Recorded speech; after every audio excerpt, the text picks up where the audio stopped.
उन फरिश्तों की कसम जो डूब कर काफिरों की जान खींच लेते हैं, और उनकी जो मोमिनों की जान आसानी से निकालते हैं, और उनकी जो तैरते हुए जाते हैं फिर लपक कर आगे बढ़ते हैं।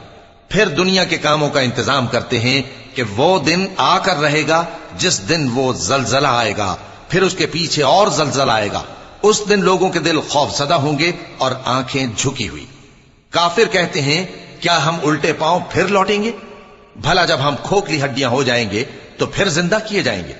कहते हैं कि ये लौटना तो सरासर नुकसान कर लौटना होगा। तो बस वो एक डांट होगी, उस वक्त वो सब मैदान हश्र में आ जमा होंगे।